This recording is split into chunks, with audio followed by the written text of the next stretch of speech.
హే guys, రీసెంట్గా master పీస్లో pan Asian food festival అయితే జరిగింది. అయితే 300+ డిషెస్తో సర్వ్ చేశారనమాట. అంబియన్స్ అయితే అదిరిపోయింది. ఇక్కడికి నిజంగా హెవీ ఈటర్స్ వచ్చినా అన్ని డిషెస్ అయితే టేస్ట్ చేయలేరు. ఎందుకంటే 300+ వెరైటీస్ అంటే ఎంతమంది టేస్ట్ చేస్తారు, ఏ వెరైటీస్ అని టేస్ట్ చేస్తారు మీరే చెప్పండి.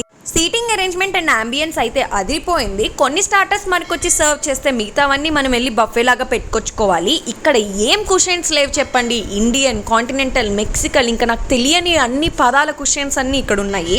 మీరైతే అన్నీ టేస్ట్ చేయలేరు. అన్నీ ఉన్నాయి. Vegetarian to non vegetarian items ఒక్కటి కూడా మిస్ అవ్వకుండా ప్రతి దాంట్లో డిఫరెంట్ టైప్స్ ఆఫ్ వెరైటీస్ ఉన్నాయి. టీమ్ లంచెస్ మీ ఫ్రెండ్స్ ఆర్ ఫ్యామిలీ గేదరింగ్ అయితే పర్ఫెక్ట్ స్పాట్. ఇక్కడ జస్ట్ వెల్కమ్ డ్రింక్స్లోనే 4-5 డిఫరెంట్ టైప్స్ ఉన్నాయంటే నమ్ముతారా? జస్ట్ సలాడ్స్లోనే 30-40 రకాలు ఉన్నాయి. నాకు కొత్తగా నచ్చినైతే బూందీ బ్రోకలీ. చాలా different types of live counters కూడా ఉన్నాయి. దోసాస్లో different types, pasta counter and panipuri counter, pizza counter and quesadilla counter. క్యూసడిల్లా అంటే సమ్ టైప్ ఆఫ్ టార్టిలాస్ అనమాట.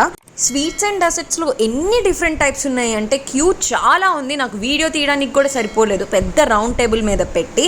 అండ్ వీళ్ళు ఐస్ క్రీమ్స్లో పాప్సికల్స్ కూడా ఇంక్లూడ్ చేశారు. మీకు బఫే అయితే 1200 నుండి స్టార్ట్ అవుతుంది అలాంగ్ విత్ డిస్కౌంట్. మీరు కూడా ఇక్కడ ఆల్రెడీ ట్రై చేసి ఉంటే ఖచ్చితంగా కమెంట్ చేయండి అండ్ లైక్, షేర్, సబ్స్క్రైబ్ మర్చిపోకండి.